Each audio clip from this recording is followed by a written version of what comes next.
Hi అందరికీ నమస్తే. నేను జర్నలిస్ట్ వెంకట్. మరి ఇప్పుడు ఏపీలో కొత్త ప్రభుత్వం కొలువుదీరింది.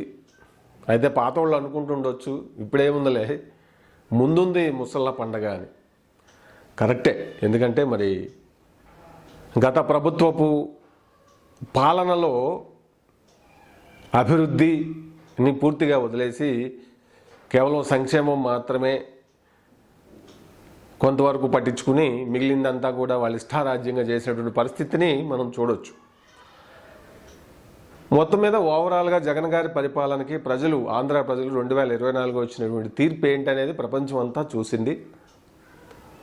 175 సీట్లు ఉన్న అసెంబ్లీ స్థానాలకి వైసీపీ పార్టీకి కేవలం 11 సీట్లే ఇచ్చి అంటే అధికారంగా ప్రతిపక్ష హోదా కూడా లేకుండా ఇంకా మీరు ప్రతిపక్షంగా ఉండడానికి కూడా పనికిరారు అని చెప్పి పక్కన కూర్చోబెట్టారు.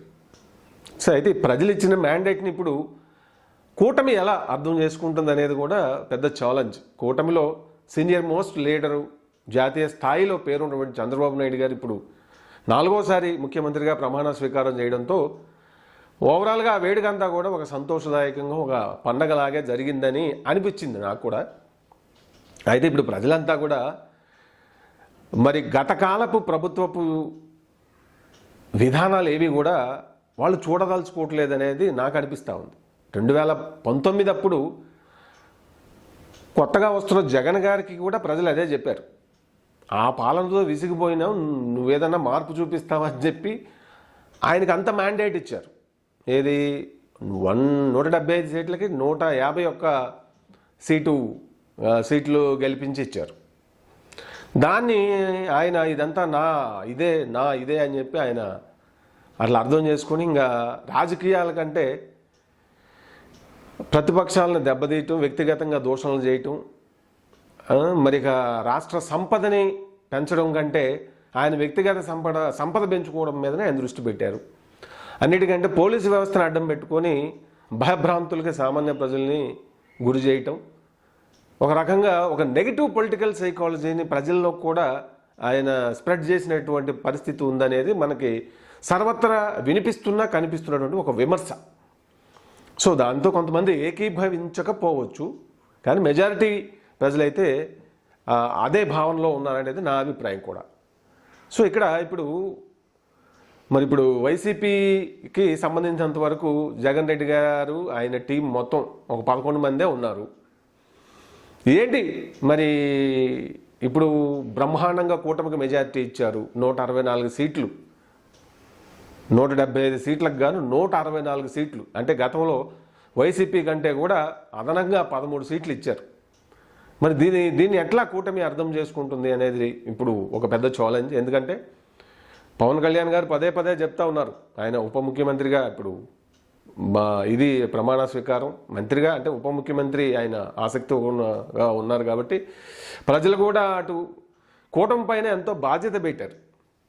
అయితే వనరులయ్యి గత పాలనలో మరి సొంత ఆస్తులు పెంచుకోవటానికే సరిపోయింది. రాష్ట్ర సంపదనంతా వాళ్ళ ఇళ్లలోకి పంపడమే, కొద్దిమంది మంత్రులు వాళ్ళ ఇండ్లలోకి పంపడమే సరిపోయిందనేది మనకి గత ఏడాది నుంచి, ఎన్నికలకు ముందు నుంచి వినిపించినటువంటి గట్టి విమర్శ. ప్రజల్లో కూడా అదే భావన.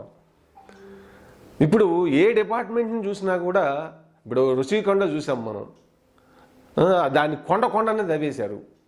3 రాజధానులు అన్నారు. ఉన్న రాజధానిని అమరావతిని డెవలప్ చేయకుండా ఆడ మొత్తం అంతా అక్కడ అంతకుముందు ఎన్నికల్లో 2019 అప్పుడు అక్కడ చంద్రబాబు నాయుడు గారు అంటే టీము ఇన్సైడ్ ట్రేడింగ్ అని చెప్పి చాలా వాళ్ళే దోచుకుంటున్నారని ఒక ఇదిని కల్పించారు. మొత్తం మీద ప్రజల్లోకి తీసుకెళ్లారు. అది ఇదైంది. సరే, ఆయన అంతకుముందు కూడా అమరావతిని రాజధానిగా ఆయన ప్రతిపక్షంలో ఉన్నప్పుడు కూడా అంగీకరించారు జగన్మోహన్ రెడ్డి గారు, మాజీ ముఖ్యమంత్రి. కానీ అధికారంలోకి వచ్చాక మాట మార్చి మద్యపానం నిషేధం విషయంలోనే ఎట్లా చేశారు, అమరావతి విషయంలో కూడా అట్లే చేశారు. అట్లా అంటే అదొక్కటే కాదు, పూర్తిగా డెవలప్మెంట్ అంటే ఆయన కేవలం ఈ ఎస్సీ ఎస్టీ బీసీల్లో కొన్ని వర్గాలకే బటన్ నొక్కడం మాత్రమే అని భావించడం అనేది జరిగింది. మొత్తం మీద మిగిలిన అన్నీ వదిలేసి ఇష్టారాజ్యంగా తప్పులు జరుగుతున్న కంచె చేను మేస్తే ఏంటి పరిస్థితి అనే విధంగా జరిగింది. మరి తెలుగుదేశం పార్టీల ఆఫీసులపైన దాడులు, దండయాత్రలు, జర్నలిస్టులను చంపుతూ ఉంటే కూడా నా మీద అభిమానంతో కొంతమంది అట్లా రియాక్ట్ అవుతూ ఉన్నారు మరి అని చెప్పి ఆయన డైరెక్ట్గానే అటువంటి యాంటీ సోషల్ వాటిని కూడా ఆయన ఎంకరేజ్ చేసినటువంటి పరిస్థితిని మనం చూసాం. ఇక ఇప్పుడు వనరులు ఎట్లా ముందుంది ముసళ్ళ పండగ బ్రహ్మాండమైన మెజారిటీ ఇచ్చారు, అంతా బాగానే ఉంది. మరి సీనియర్ మోస్ట్ అయినటువంటి చంద్రబాబు నాయుడు గారు ముఖ్యమంత్రి అయ్యారు. మరి కూటమి మొత్తానికి కూటమిని ఏర్పాటు చేసి అఖండమైన మెజారిటీ రావడానికి ప్రభుత్వ ఓటు చీలనివ్వకుండా రాజకీయ చాణక్యం చేసి దేశవ్యాప్తంగా ఈరోజు ఒక పెద్ద తుఫాన్ అని చెప్పి మోడీ గారి చేత కూడా కొనియాడబడినటువంటి మరి పవన్ కళ్యాణ్ జనసేన అని అందులో ఉన్నారు. వీళ్ళ మీద ఇప్పుడు సంతోషం కంటే నాకు కనపడేదైతే బాధ్యత ఎక్కువ ఉందనిపిస్తూ ఉంది. ఎందుకంటే వనరులు ఏవి ఎక్కడి నుంచి తెస్తారు? గత కాలపు ప్రభుత్వంలో జరిగినటువంటి ఇసుక ద్వారా ఎన్నో వేల కోట్లు 40,000 కోట్లు సుమారుగా ఆయన ఇంటికే వెళ్ళినాయి అని చెప్పి విమర్శలు మనం చూసాం. పవన్ కళ్యాణ్ గారు చేశారు. ఏది మాజీ ముఖ్యమంత్రి గారి ఇంట్లోకి వెళ్ళి లిక్కర్ పాలసీని అట్లా ఎందుకు మార్చారు? గతంలో చరిత్రలో ఎక్కడా లేని విధంగా, దేశ చరిత్రలోనే లేని విధంగా లిక్కర్ పాలసీని ఏపీలో జగన్ గారు మార్చారు. ఏది మద్యపాన నిషేధం చేస్తానని చెప్పి ఆంధ్రప్రదేశ్ మహిళామణులకి మాటిచ్చి మళ్ళీ ప్రభుత్వానికి డబ్బులు లేవని చెప్పి అదేదో ఓపెన్ పాలసీ పెట్టకుండా అంతకుముందు ఉన్నదాన్ని పెట్టకుండా అన్ని రకాలు ఆయన బ్రాండ్లు ఏవో పెట్టి డబ్బులు క్యాష్ మాత్రమే ఇవ్వాలి అని చెప్పి పెట్టడం వెనక ఉద్దేశం, దాని వెనక కొన్ని లక్షల కోట్ల స్కామ్ జరిగింది. రాష్ట్ర సంపద అంతా, రెవెన్యూ అంతా కూడా అటువైపు ఆయన ఇంట్లోకి వెళ్ళిందనేటువంటి విమర్శలని కూడా మనం చూసాం. మరి ఇక రియల్ ఎస్టేట్ అయితే పడుకుంది. అన్నా క్యాంటీన్ క్లోజ్ చేసేసి పూర్తిగా మరి పేదవాళ్ళకి ప్రభుత్వం నుంచి అందించే ఆ 5 రూపాయల భోజనం అందుబాటులో లేకుండా చేయడమే కాకుండా మరి దాని మీద ఆధారపడి ఉపాధి పొందుతున్న సుమారు 10 లక్షల మందిని కూడా రోడ్ల పాలు చేసినటువంటి ఘనత మరి గత ముఖ్యమంత్రి గారికే చెల్లింది. సరే, ఇప్పుడైతే మొత్తం మీద యావత్ తెలుగు సమాజం ఎదురు చూస్తున్నటువంటిది ఏంటంటే వాళ్ళు మేసిన వేలాది లక్షలాది కోట్ల రూపాయల్ని ఎంతవరకు ఈ ప్రభుత్వం తిరిగి రికవరీ చేయగలుగుతుంది అనేదే ఇప్పుడు సమాజం ఎదురు చూస్తున్నటువంటి, ముఖ్యంగా ఆంధ్ర సమాజం, ఆంధ్ర ప్రజల్లో మెజారిటీ ఎదురు చూస్తున్నటువంటి పరిస్థితి ఉంది. మరి ఇది సాధ్యపడిద్దా? పవన్ కళ్యాణ్ లాంటి వారు ఉన్నా కూడా ఇప్పుడు జాతీయ స్థాయిలో కూడా మరి కూటమి వచ్చింది కాబట్టి బీజేపీకి అనుకున్నట్లుగా వన్ సైడ్ రాలేదు కాబట్టి, కూటమిలో తెలుగుదేశం పార్టీ చాలా క్రియాశీలకంగా ఉంది కాబట్టి, మరి ఏదైతే మోడీ గారిని ఎదిరించి అప్పుడు రాజకీయంగా డౌన్ఫాల్ అయ్యారో తెలుగుదేశం పార్టీ అధినేత చంద్రబాబు నాయుడు గారు, ఇప్పుడు కాలం అంటే ఎప్పుడు ఒకే విధంగా ఉండదు, మార్పులు చేర్పులు వస్తాయనే విషయాన్ని జగన్మోహన్ రెడ్డి గారు ఆయన టీము గుర్తెరగకుండా అధికారం ఇది తలకెక్కి వ్యక్తుల్ని, వ్యవస్థల్ని, మనుషుల్ని కొట్టుకొని సావండి అన్నట్టుగా వైసీపీ కాకపోతే వాళ్ళ మనుషులే కాదు ఈ భూమి మీద బతకడానికి లేదు, వాళ్ళని ఏది చేసినా నో ప్రాబ్లం అన్నట్టుగా అటువంటి సైకాలజీని డెవలప్ చేసినటువంటి మహనీయుడు ద గ్రేట్ జగన్మోహన్ రెడ్డి గారు, ఎక్స్ సీఎం ఆఫ్ ఆంధ్రప్రదేశ్ అనేదే ఇప్పుడు ప్రపంచం అంతా కూడా తెలుగు సమాజంలో అత్యధికంగా మరి చెబుతున్నటువంటి ఒక మాట. మరి అఫ్కోర్స్ 100% ఎవరు ఏది ఉండదు. ఆయన సంక్షేమ కార్యక్రమాలు, నవరత్నాలు పెట్టి పేదవాళ్ళని ఉద్ధరించే డబ్బులు డైరెక్ట్గా డబ్బులు ఇచ్చి వాళ్ళని పేదరికం నుంచి బయటపడేద్దామనే ప్రయత్నాలు కూడా చేశారు. మరి దాంతోపాటు కొంత డెవలప్మెంట్ చేసి ఉంటే, డెవలప్మెంట్ అంటే కాన్సెప్ట్లే అర్థం కాలేదు ఆయనకి, ఎందుకంటే సామాజిక శాస్త్రాలు ఏం చదువుకోలేదు. మరి గత కాలపు ముఖ్యమంత్రులు చేసిన పని విధాలు కానీ, జ్యోతి బసు లాంటి వాళ్ళు, మాణిక్ సర్కార్ లాంటివంటి, మరి ఇక్కడ పినరపి విజయన్ లాంటి వారు గతంలో వాళ్ళ నాన్నగారే మరి ప్రజలకి మంచి చేశారు డైరెక్ట్గా, మరి రైతులకి. మరి ముఖ్యమంత్రి అసలు తెలుగుదేశాన్ని స్థాపించిన అన్నగారు పేదరికాన్ని పారదోలటానికి ఎన్నో వెల్ఫేర్ స్కీమ్స్ పెట్టి డెవలప్మెంట్ ఇది కూడా చేయడం, ఇవన్నీ ఆయనకి పట్టలేదు. సరే, మొత్తం మీద అయితే ఇప్పుడు పవన్ కళ్యాణ్ గారు అలాగే మంత్రివర్గం వీటన్నిటికంటే కూడా చంద్రబాబు నాయుడు గారు, పవన్ కళ్యాణ్ గారు వీళ్ళిద్దరి మీద యావత్ ఆంధ్ర సమాజం వేల కోట్ల ఆశలు పెట్టుకుంది. గాడిలో పడేస్తారని, నాశనమైన వ్యవస్థలను పునరుద్ధరిస్తారని, దోచుకున్నటువంటి రాష్ట్ర సంపదని తిరిగి రికవరీ చేసి దాన్ని రాష్ట్రాభివృద్ధికి చేస్తారని, గతకాలపు పరిపాలనలో మాదిరి ఆ పోలీసు వ్యవస్థను పెట్టి సామాన్య ప్రజానికాన్ని పార్టీల పేరుతోనో, పార్టీ పనుల పేరుతోనో కార్యకర్తలు కానీ వీళ్ళు వేధించకుండా వాళ్ళ జీవితాన్ని వాళ్ళు హాయిగా ప్రశాంతంగా గడపనిచ్చే విధంగా ఉంటారని ఎందుకు ఇంత మ్యాండేట్ ఇచ్చారు ప్రజలు? ఏది ఆ పార్టీని వద్దనుకుని జనరల్గా గెలుపు ఓటములు ఎక్కడైనా ఉంటాయిగా, సాధారణంగా జరగాలి. తెలంగాణలో జరిగింది. కానీ ఇక్కడ ప్రతిపక్షాన్ని మరీ ఇంత ఘోరంగా ఏపీలో జగన్మోహన్ రెడ్డి గారిని ఓడించిన విధంగా వైసీపీని దారుణంగా ఓడించినంత విధంగా ఇక్కడ బీఆర్ఎస్ని ఓడించలేదుగా. 39 సీట్లు వచ్చినాయి, 119 మొత్తం టోటల్ ఇక్కడ ఉంటే కాంగ్రెస్కి 64 సీట్లు వచ్చినాయి. ఒక సిపిఐ భాగస్వామ్యంలో భాగంగా సిపిఎంకి సిపిఐకి ఒక సీట్ వచ్చింది, కోన ఆయన సాంబశివరావు గారు కొత్తగూడెం. మరి ఇక్కడ ఇది ప్రజలు ఉన్నారు. మరి అదే చూస్తే 5 ఏళ్లలోనే మరి అంత వ్యతిరేకత ఎందుకు వచ్చింది? అది ఆ పార్టీ వాళ్ళకి అర్థం కాకపోవచ్చు, కానీ సామాన్య ప్రజలందరికీ అర్థమైంది. భయానక పాలన, రెయిన్ ఆఫ్ టెర్రర్, మధ్యయుగపు కాలపులో చీకటి అందయుగాల్లో లాగా అధికారం అంటే ఇటు కొరడా, ఇటు కత్తి, ఇటు గన్ను, ఏది అన్నిటినీ కంట్రోల్లో పెట్టేసుకొని ఆధీనంలో పెట్టుకొని ఇష్టారాజ్యంగా వ్యవహరిద్దాము, మనకు ఎదురు లేదు, ప్రజలు మనకు అందుకే ఇచ్చారు అనే ఒక భ్రాంతిలోకి వెళ్ళిపోయారు. ప్రజలేమో మేలుకొల్పారు. ఇది సో కాబట్టి ఇప్పుడు చూసాము, ఇప్పుడు ఎన్ఎండిసిని ఎట్లా వాడుకున్నారు పెద్దిరెడ్డి గారు అండ్ టీము, అవినాష్ రెడ్డి గారు అనేది వార్తా కథనాల్లో మనం చూస్తూ ఉన్నాం.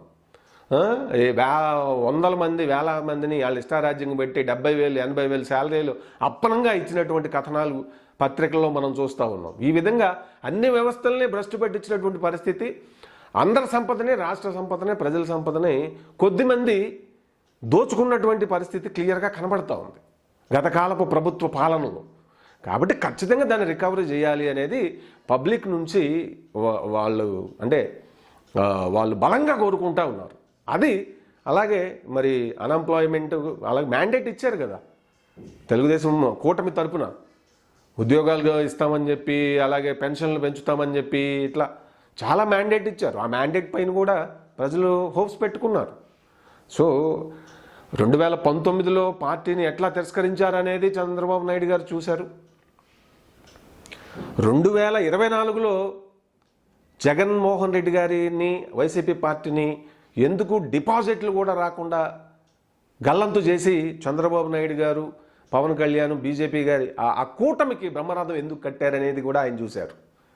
రెండూ చూస్తున్నారు కాబట్టి ఈ రోజున ప్రజలు ఆయన పైన ఇంకా మరి ఆ తప్పొప్పులు జరగకుండా మరి ఒక గాడిలో పెట్టి రాష్ట్రానికి గట్టి పునాదులు వేస్తారని చెప్పి తెలుగు సమాజం ఎదురు చూస్తూ ఉంది. అభివృద్ధి అంటే ఏంటో మరి చూపిస్తామని చెప్పి పవన్ కళ్యాణ్ గారు కూడా అంటున్నారు. మరి ఆయనే హోమ్ మినిస్టర్ అయితే నిజంగా అది చాలా మంచి పరిణామంగానే నాకు పర్సనల్గా అనిపిస్తుంది. ఎందుకంటే సమాజం పట్ల, వ్యవస్థల పట్ల బాధ్యత, తర్వాత అకౌంటబిలిటీ ఉన్నటువంటి ఒక పర్సన్ ఆయన. అది నా పర్సనల్ అభిప్రాయం. కాబట్టి ఆయనకి హోమ్ మినిస్ట్రీ ఇస్తే చాలా బాగుంటుంది.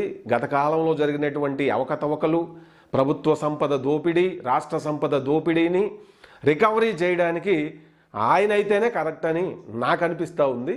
మొత్తం మీద చూద్దాం. రాష్ట్ర ప్రజలు ఎంతో ఆశ, ఎన్నో ఆశలు, ఎంతో నమ్మకం పెట్టుకొని కూటమికి ఇంత మ్యాండేట్ ఇచ్చారు.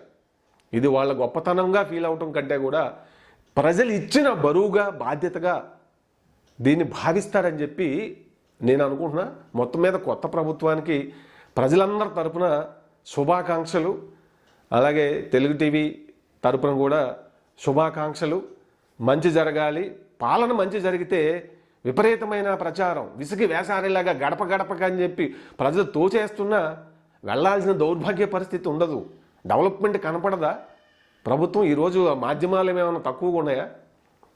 పనులు చేయకుండా వెళ్ళండి, గడప గడపలకు వెళ్ళండి, వాలంటీర్లు వెళ్ళండి అంటే వాళ్ళు వెళ్ళి ఏం చేస్తారు పాపం? ఎవరన్నా ఊర్లో జరిగిన సమస్యలు చెబితే వాళ్ళని జైల్లో పెట్టడం, కొట్టడం, వేరే ఇది చేయటం, రోడ్ల గురించి మాట్లాడకూడదు. గడప గడపలో ఏం జరిగింది? ఎవరికి వెళ్ళినా అక్కడ లోకల్లో ఎవరన్నా వేరే పార్టీల వాళ్ళు దాని గురించి మాట్లాడతారుకుంటే వాళ్ళని హౌస్ అరెస్టులు చేశారు కదా వైసీపీ ప్రభుత్వంలో. ప్రతి చోట, ప్రతి గ్రామాల్లో కూడా మ్యాక్సిమం రాష్ట్ర ప్రభుత్వం చేయించాల్సినటువంటి రోడ్లన్నీ సర్వనాశనం అయినాయే కదా. ఆ రోడ్ల గురించి మాట్లాడే వాళ్ళందరినీ కూడా ముందుగానే మాట్లాడతారు, గొడవ చేస్తారు అనుకున్న వాళ్ళని హౌస్ అరెస్టులు చేసేసారు. నయానో భయానో భయపెట్టారు. లోకల్ ఉండే ఈ భూస్వామ నాయకులు. దానికి మూల్యం చెల్లించారు. ప్రజల అమాయకులు కాదు, మధ్యతరగతి మేలుకుంటుంది. దేశవ్యాప్తంగా కూడా ఈసారి బీజేపీకి వన్ సైడ్ మెజారిటీ కట్టపెట్టలేదు. మరి అయోధ్య రామ మందిరం, దేవుడు, హిందూయిజం అన్న దగ్గర ఉత్తరప్రదేశ్ రాష్ట్రం మొత్తంలో కూడా బీజేపీ వెనకబడిపోయింది. సో దీన్ని అర్థం చేసుకుంటే మధ్యతరగతి చదువుకున్న వాళ్ళు ఆలోచనాత్మకంగా ఈసారి రిఫ్లెక్ట్ అయ్యారనిపించింది నాకు. మొత్తం మీద అయితే చాలా చాలా చాలా శుభ పరిణామం. ప్రజలంతా ఎంతో ఆశలతో ఉన్నారు. ఏపీ సమాజం కొత్త ప్రభుత్వం మీద, చంద్రబాబు నాయుడు గారి అనుభవం మీద, అలాగే పవన్ కళ్యాణ్ గారి యొక్క ఒక ఇది మీద, ఆయన క్యారెక్టరు, ఆయన పోరాట పటిమ, ఆయన ప్రజలకు ఇచ్చిన మాట మీద కూడా ఎంతో నమ్మకంగా ఉన్నారు. ఏదో వీళ్ళ కాంబినేషన్లో ఖచ్చితంగా మంచి జరిగిద్ది రాష్ట్రానికి, మాకు, నిరుద్యోగ యువత, అన్ని వర్గాల వాళ్ళు కూడా మరి ఎదురు చూస్తున్నారు. గత కాలపు అవలక్షణాలు ఏవి కూడా రిఫ్లెక్ట్ కానికుండా మరి ఓ టీం వర్క్తో రాష్ట్ర పునర్నిర్మాణం చేస్తారని చెప్పి అయితే ఆశిద్దాం. ఏదేమైనా కూడా మరి వాళ్ళు అనుకుంటున్నట్టు ముందుంది ముసళ్ళ పండగ అనేది మాత్రం వాస్తవం. ఎందుకంటే డబ్బు కావాలి, రెవెన్యూ కావాలి. అప్పులు మైన్ చేసి పెట్టారు కదా జగన్మోహన్ రెడ్డి గారు. ఉద్యోగుల పిఎఫ్ ఫండ్లు కూడా తీసేసుకున్నారు. ఏమీ లేవు, మొత్తం ఊడ్చి నాకి పడేశారు. అప్పులు అసలు ఎన్ని, అదే బయటికి ఒక్కొక్క డిపార్ట్మెంట్ ఇప్పుడు ఆ మంత్రులందరూ బాధ్యతలు చేపట్టిన తర్వాత తీగ లాగితే కానీ అసలు రాష్ట్రాన్ని ఎక్కడ పెట్టారు, ఎన్ని వేల కోట్లు లోటు బడ్జెట్లో పెట్టారు, ఒక్కొక్కరి నెత్తిపైన ఎన్ని లక్షల అప్పు పెట్టారు అనేది బయటకు వస్తుంది. కాబట్టి అది పెద్ద ఛాలెంజే ఉంది మరి ఇప్పుడున్న కొత్తగా ఏర్పడిన కూటమి ప్రభుత్వం పైన.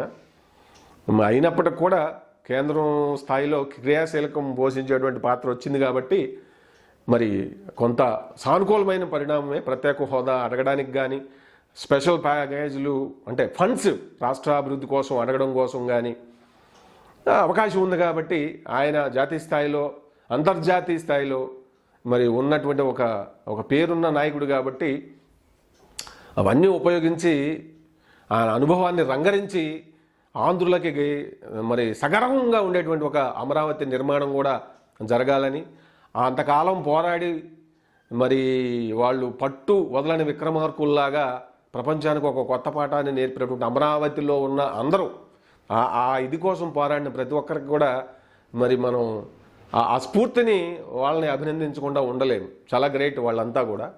ఏదేమైనా అంతా గొప్ప 5 ఏళ్లలోనే జరిగిపోదు, కానీ ఒక దారిలో పెట్టి, వ్యవస్థలను కంట్రోల్లో పెట్టి మరి వాటిని బలోపేతంగా చేసి మ్యాక్సిమం అవినీతి రహిత ఆంధ్రప్రదేశ్ని మరి ప్రజలకి నిర్మించి ఇస్తారని చెప్పి అయితే నేను ఆశిస్తున్నా.